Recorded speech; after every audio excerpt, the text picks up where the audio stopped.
जो तेरा नाम ले जाकिर है प्यारे, तसव्वुर जो करे वो शागिर है या गौस। कहते आला हजरत मलक मशगूल है उसकी सना में, जो तेरा जाकिरो शागिर है या गौस।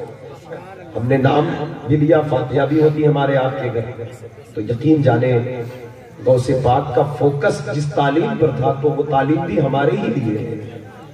जो आपकी सीरत पर सैकड़ों किताबें लिखी गई, आपकी तालीमात पर खुद आपकी तालीमात कोट की गई, खुद आपकी दर्जनों किताबें हमारे पास मौजूद है। तो उन किताबों में जो लिखा है, अब कोई दूसरी कौम थोड़ी आएगी, वो हम ही को पढ़ना है, समझना है और हमें अमल करना है उस पर। हम कब तक आजाद होकर जीते रहेंगे? कब तक शराब के नशे में और जुआ और रिश्वत और सूद के माहौल को गर्म करते रहेंगे?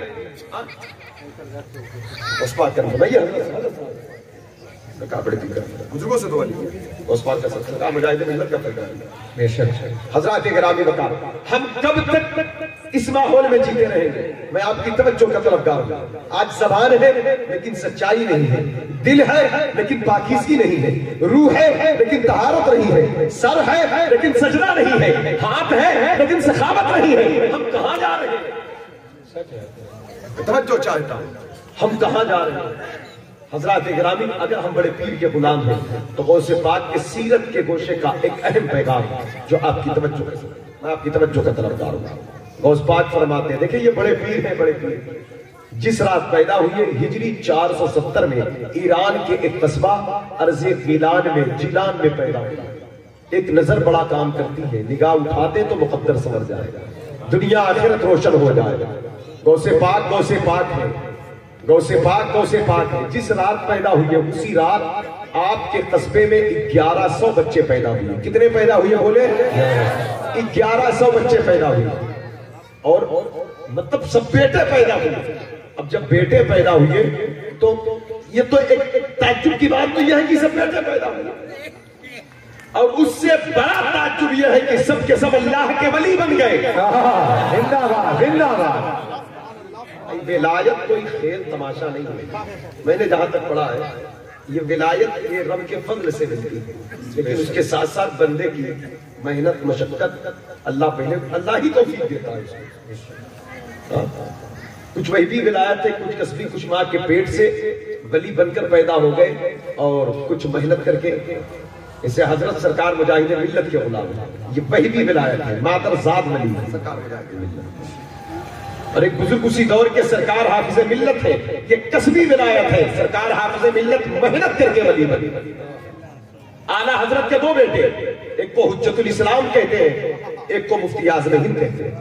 मुफ्ती आज़म हिंद की जो विलायत है वो वही भी विलायत है, वो मादरजाद वली है। हुज्जतुल इस्लाम की जो विलायत है वो मेहनत करके वो विलायत, दोनों तरीके से विलायत मिलती है। लेकिन रब का फजल होता है, तौफीक अल्लाह ही देता है, अल्लाह ही देता है। लेकिन मेरे दोस्तों, ऐसा सदियों में एक बार दो बार होता है। 1100 बच्चे मां के पेट से पैदा हो वली बन गए, बाद में गौस पाक के पास आए, वो तालीम लिए और बड़े रुतबे पाए। आखिर वजह क्या है? वली बनने के लिए आलिम बनो, मुफ्ती बनो, अमल करो, साबिर बनो, शाकिर बनो, साजिद बनो, इखलास हो, वफा हो, सखा हो, सदाकत हो, अदालत हो, खुलूस हो, इश्क हो, प्यार हो, चाहत हो, आजिज़ी हो, इनकिसारी हो, फिर जाकर अल्लाह का फजल हो, करम हो, रहमत हो, फिर हुजूर की मोहब्बत हो, शफकत हो, इनायत हो, फिर कोई मार्फत और कुर्बत और रब की दोस्ती के छींटे मिल जाए तो बड़ी बात है मियां, बड़ी बात है। इतनी कुर्बानियों के बाद ये कोई खेल तमाशा है? ये डिपार्ट कोई मामूली डिपार्ट है? अल्लाह से दोस्ती, दुनिया वालों से आप जब चाहो दोस्ती कर लो। अपनी लिबास, अपनी दौलत, अपने सरमाया, अपनी जबान, अपनी बात, अपने खानदान, अपने हसब, अपने नसब के बलबूते पर जैसे चाहो रिश्ते जोड़ लो, लेकिन ये रब की बारगाह है, यहाँ की दोस्ती इतनी आसान नहीं है। हजरात गिरामी वक़ार, तो ये 1100 कैसे अल्लाह के वली बन गए, दोस्त बन गए? जवाब मिला, वलियों के वली आ गए। सुभान अल्लाह, वलियों के वली आ गए। हमारे आपके घर बच्चे पैदा हो तो मिठाइयां बढ़ती है। रसूल पाक के लाडले बेटे गौसे आदम पैदा हुए तो आप वलियों के वली हैं, तो विलायत पति है।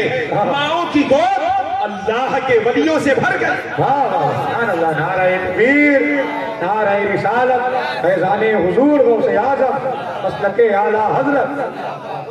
दिमाग में बात आ रही है यहाँ पर, तवज्जो चाहता हूँ। आखिर माओ की गोद भर क्यों हुई?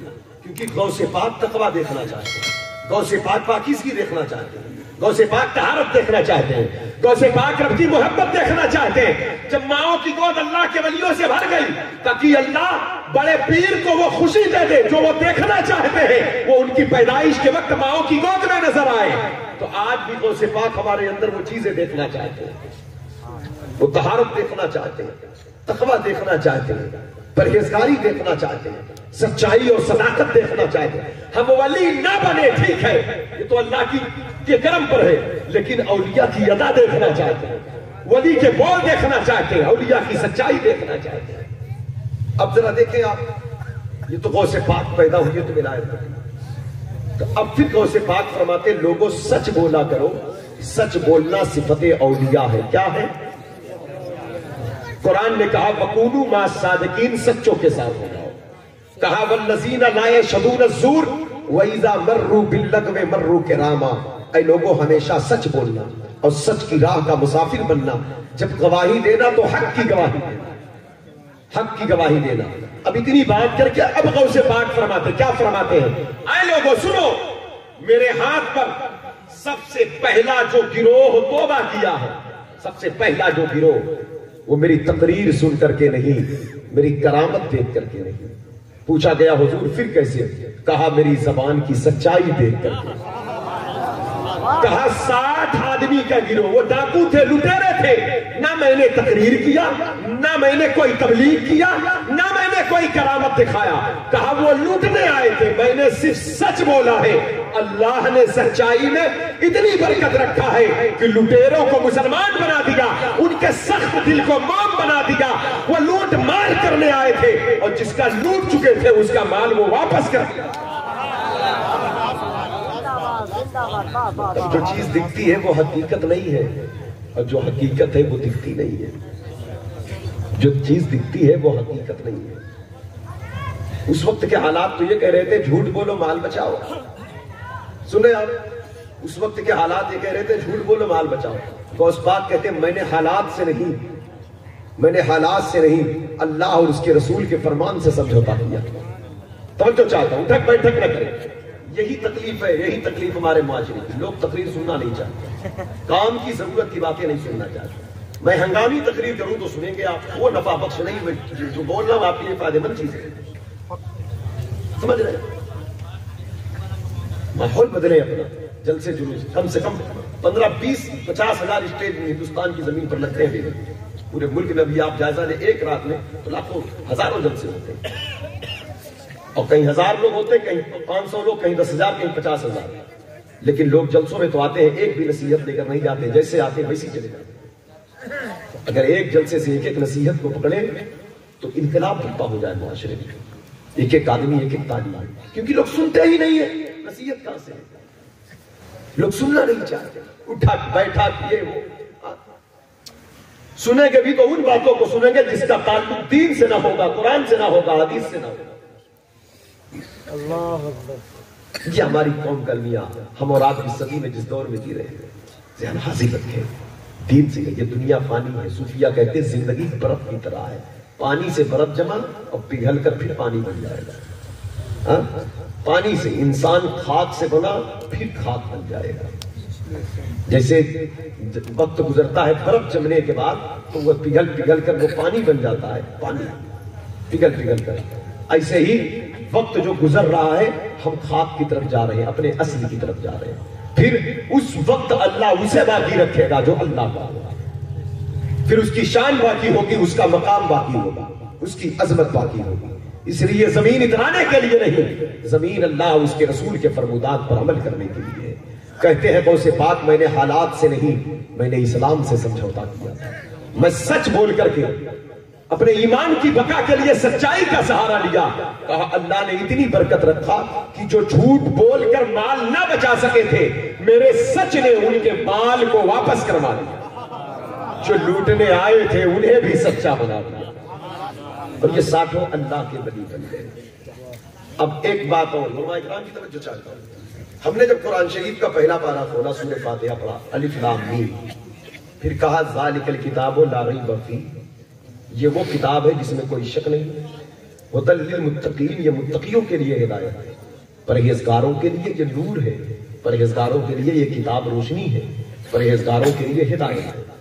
तो हमने कुरान से कहा परहेजगार कौन है, तो मुख्तलिफ तरीकों पर बातें किया कुरान ने, यानी सच, नमाज पढ़ना तकवा, हलाल खाना तकवा, हर चीजें, लेकिन कुरान ने एक मकाम पर बेटोक फैसला दिया। कहा परहेजगार तलाश करते हो, कहा हाँ, कहा वल्लज़ी जाअ बिस्सिद्क़ि वसद्दक़ बिही उलाइका हुमुल मुत्तक़ून, कहा सच का हक का पैगाम आ गया, यानी हुजूर आ गए, सच का पैगाम लेकर सच्चाई और सदाकत आ गई। अब इस सच्चाई को वसद्दक़ बिही उलाइका हुमुल मुत्तक़ून, जो इस सच्चाई को कबूल कर लेगा, जो सच्चा होगा, वही बड़ा परहेजगार होगा। पता क्या चला, सच बोलना बेहतरीन तकवा है। कुरान पढ़ने वाले तो हर लोग पढ़ते हैं, लेकिन जब सच्चा बंदा कुरान पढ़ता है तो कुरान उसके दिल में रोशनी देता जाता है, नूर बिखारता जाता है, मुआशरे को पुरनूर बनाता जाता है। इसलिए पढ़ने वाले कुरान पढ़ भी रहे, देख भी रहे, लेकिन कुरान हिदायत नहीं बन पा रहा है, कुरान उनके दिल की रोशनी नहीं बन पा रहा है। इसलिए जरूरत है, आओ हुजूर के दर से सदाकत की भीख ले, ताकि कुरान का वो नूर हासिल हो जिसकी तिलावत के बाद जमाना रोशन हो गया। दरे मुस्तफा से खैरात तलब करें और कहें चमक तुझसे पाते हैं सब पाने वाले, मेरा दिल भी चमका दे, चमका।